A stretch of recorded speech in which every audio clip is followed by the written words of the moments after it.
The internal energy is a value that describes the total amount of energy, the sum of kinetic and potential energies.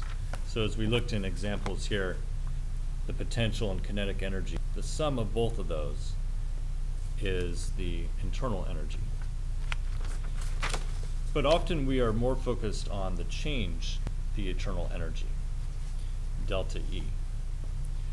So we can find that by combining the heat and the work. Is energy essentially lost, where work is energy put to use.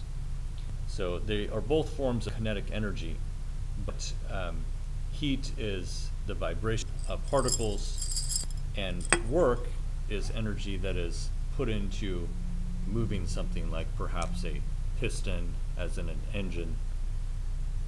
So in an engine, when the explosion happens, we have lots of heat, but there's also motion that gets produced as well, that pushes up on the piston and produces work. So we have a combination of heat and work. So if the sign of Q is positive, that means the system is gaining heat, and that a positive W means that work is being done on the system. Whereas a negative sign means the system's losing heat and that the system is doing work, so it's expending its energy. A negative sign means energy is being expended, whereas positive means energy is being absorbed. So let's take a look at an example.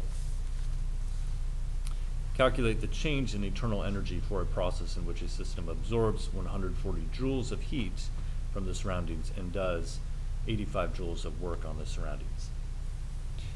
So if it absorbs 140 joules, we could say that the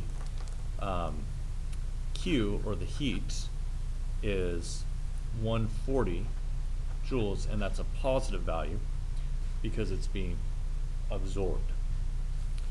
Now the work, on the other hand, the system is doing 85 joules of work, so therefore that would be a negative value because that's being expended, it's being released by the system. So the delta E value then is Q plus W, and so we just need to do the math here. So 140 minus 85, and so we have 55 joules.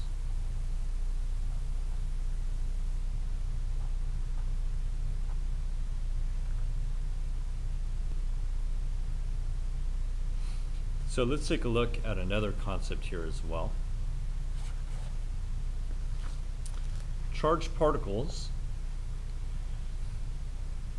So when we begin to look at the energy involved in electrons and how they change during chemical reactions, we'll want to think qualitatively about a variation here on Coulomb's law, where the energy is related to the distance between the charges. So this equation shows us that the energy is directly proportional to the distance between charges. So if we think about this in a chemical reaction, an electron obtains a closer position to the nucleus. Describe qualitatively how the internal energy of the system changes.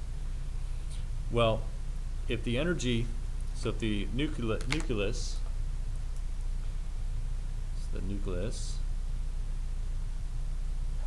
has a positive charge, and we have an electron, and it goes closer to the nucleus. Well, the energy is directly proportional to the distance. So the further the distance, the greater the energy. So if the electron goes closer, then it is losing internal energy. So the internal energy delta E is negative as the internal energy of the electron decreases.